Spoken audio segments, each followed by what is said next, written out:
अच्छा, हमारे शो पे काफ़ी जो पॉलिटिशियंस वगैरह आए हैं जिनके हवाले से हमने कराची के हवाले से जिनसे ज़्यादातर गुफ्तगू की है, उन्होंने ये कंसर्न शो किया है और इस बात को रिपीट किया है कि कराची जैसे कि एक लावारिस शहर है। तो आप पे क्योंकि ये काफ़ी बड़ा इलाका है, NA 241 की जिम्मेदारी पड़ती है आपके कंधों पे, तो आप क्या उनके इस नज़रिए से अग्री करते हैं या डिसएग्री करते हैं? नहीं, मैं एग्री करता हूँ जी कि कराची को किसी पार्टी ने ओनरशिप नहीं ली।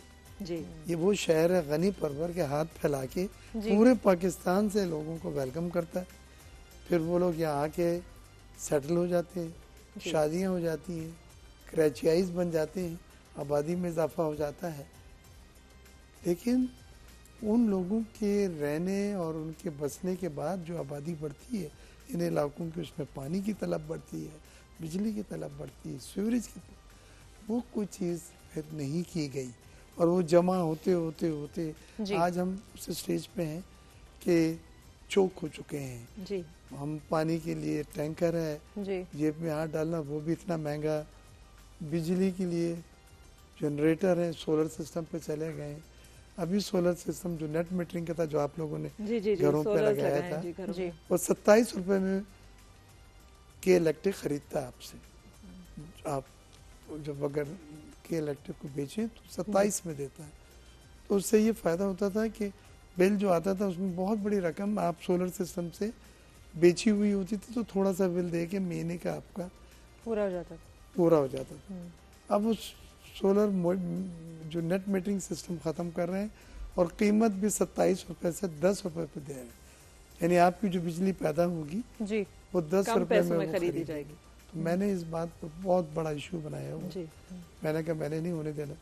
ये नेशनल असेंबली में भी इसको उठाया, स्टैंडिंग कमेटीज में भी इसको उठाया, मिनिस्टर साहब से भी लड़ाई झगड़ी करी हुई। कि मुझे याद है मेरे घर में काम करने वाली थी पुरानी जी, तो वो कहने लगी ये सोलर सिस्टम हम भी लगाना चाहते हैं, पता नहीं 5-6 लाख का उस वक्त पैनल पहले बहुत महंगे थे, अब तो आप सस्ते हुए जी लगाए, क्योंकि मैं तो बिजली नहीं दे पाती जी। तो उसने बालियां बेची थी बच्ची की, और मुझे याद है ये। और आज का आपके प्रोग्राम में इसलिए मैं डिस्कस कर रहा हूँ कि वो मुझे चुपता है कि बालियां बेच के उसने सोलर सिस्टम लगा के नेट मीटरिंग और के इलेक्ट्रिक के बिल को अफोर्डेबल बनाया था। थोड़ा सा ये वैसे आम आवाम के लिए थोड़ी हैरान कुन बात है कि अगर हुक्मरान ये कहेंगे कि शहर जो है वो लावारिस है, तो फिर इसकी जिम्मेदारी कौन उठाएगा अगर हुक्मरान ही उसको लावारिस करार दे देंगे? जरा सा तजिया कर लेते हैं। जनरल बातों में कभी भी आप अक्स नहीं कर सकते चीजें, स्पेसिफिक होना पड़ेगा तजिया करके। हमें देखिए, कराची की ज्यादातर जो हुकूमत मिली है वो MQM को मिली है।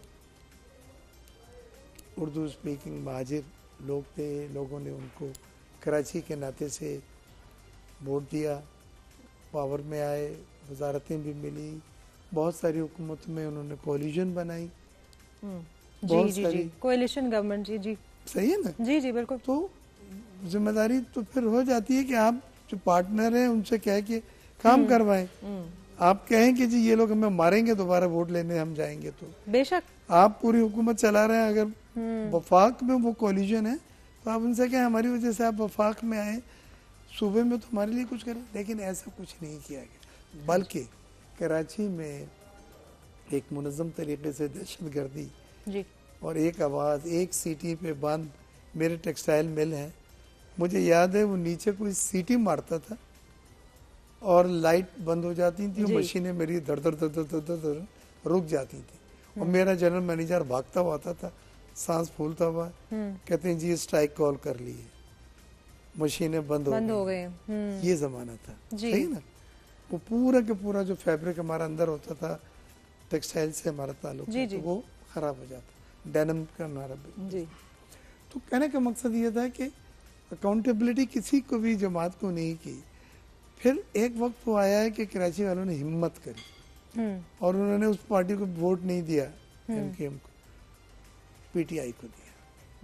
26 MP, 13 या 14 MNA की सीटें गोद में डाल दी इस शहर में। बहुत बड़ी बात है। आपने एकदम से, आपको जमात से, पीटीआई से इस शहर के नाते कोई पुराना ताल्लुक नहीं था। जी जी। बस वो आए, लेकिन इतनी मायूसी हो गई थी। जी जी, इतनी मायूसी थी कि और एक होप थी, एक उम्मीद थी। बिल्कुल। तो उन्होंने कहा कि नहीं, आपको ट्राई करते हैं। हाँ। उसके बाद जब पीटीआई के इमरान साहब कराची आते थे, मैं ये रिकॉर्ड बात कह रहा हूँ, एक रात कराची नहीं ठहरे। शायद मुशर्रफ बीवी ने उनको बतलाया हुआ था कि यहाँ ठहरना आपके लिए या सोना यहाँ पे नुकसानदेह होगा या कुछ होगा, मुझे नहीं पता। लेकिन वो दिन में आते थे और शाम में भागते थे। ये शहर के मसाइल समझ के आपको यहाँ रुकना पड़ेगा। जी जी। आपको इंटरेक्शन रहना पड़ेगा। आप यहाँ से होंगे तो आपको, जैसे हमारे दरमियान में से कोई होगा तो मसाइल समझेगा कि बिल्कुल। अलवी साहब भी यहाँ के थे, इमरान साहब भी यहाँ के थे, 16 एमएलए जो कराची वालों ने बहुत बड़ा दिल करके उनकी गोद में डाले थे, वो भी यहाँ के थे। शहर के लिए जितने साल भी हुकूमत रही, कुछ नहीं। अब फ्यूचर में क्या रखा है? अब फ्यूचर की बात। हाँ, बिकॉज़ ये तो चीजें हमारी माशाल्लाह हमने देख ली हैं, बातें हुई हैं, वो हुई हैं पास्ट को लेकर। मैंने कहा ना आपको, मैंने एक हिस्ट्री बताई। जी जी जी जी, बिल्कुल शहर के साथ एक जायजा कर लिया उसमें हमने। और वो वक्त हम जो लोग कराची में रहे हैं, उन्होंने वो वक्त देखा है, एक्सपीरियंस बिल्कुल जी। बोरी बंद लाशें और ये वो जी जी। अब फ्यूचर का ये है कि इस शहर का जो अलायंस है, नेचुरल अलायंस, जी, वो पीपीपी से बनता है, क्योंकि पीपीपी सिंध की ब्रांच जमात है और उसकी हुकूमत पिछले कई सालों से रहती है। जी। सिंध के वोट बैंक है उसका। कराची में अगर आपका वोट बैंक किसी और जमात का है तो या तो वो पीपीपी के साथ अलायंस करे जी, या कराची वालों को एक बार पीपीपी को भी ट्राई करें कि भाई आपका नेशनल अलायंस है, आपका घर है, आपके पास सब कुछ है जो शहर को सुधार सकता है। लेकिन मेयर तो हमारे पीपीपी के ही हैं। हाँ। तो अब पहली बार है। हाँ, पहली अभी 6 दिन हुए हैं। लेकिन बिलावल साहब ने एक जुमला कहा था, मैं साथ बैठा था जब वोट टेकिंग सेरेमनी थी मुर्तजाबाद जी। उसने कहा, मुर्तजा मैं एवरी 6 मंथ आपसे रिपोर्ट लूंगा और आपको डिलीवरी करनी है और नेवर। तो अब एक ही जिम्मेदारी दी है उनको कि उन्होंने डिलीवरी करके देना है और वो भाग रहे हैं, काम मेहनत कर अच्छा, रहे हैं। उस डिलीवरी में मेरा क्या-क्या चीजें? एक प्रोजेक्ट है जी जो मैंने इलेक्शन में वादा किया था। जी इससे पहले आप मुझे याद दिलाएं, मैं आपको याद दिलाता। जी। और वो था कि पानी की डीएच में सबसे ज्यादा कमी है जी। और जो बिल आते हैं हमारे घरों के, वो आंखों में आंसू होते हैं बिल पे करते वक्त, वाटर के जो टैंकर वालों के। जी जी। वो है डेडिकेटेड पाइपलाइन, एक डमलोटी है जब फिल्ट्रेशन प्लांट है, वहां से डीएचए तक 10 मिलियन गैलन इजाफी पानी। ये प्रोजेक्ट था जिसकी वाटर बोर्ड ने वर्ल्ड बैंक के थ्रू प्रोजेक्ट अप्रूव करा हुआ, अभी बोर्ड मीटिंग में भी पास हो गया, पीएनडी में भी, प्लानिंग एंड डेवलपमेंट से भी पास हो गया। बिलावल साहब से मैंने कहा मेरे जितने पैसे हैं एमएनएस को वो तरक्याती मंसूबों के लिए फंड्स देते हैं। जी जी जी। लेकिन वो थोड़े होते हैं। मैंने कहा वो भी आप ले लें, मुझे ये प्रोजेक्ट करवा दें। उन्होंने वादा करा है, सीएम साहब ने आधे पैसे एलोकेट कर दिए। मैं एक ही काम करके जाऊंगा, जी, वो है कि अगर टैंकर फ्री डीएचए बन गया, जी दुआ है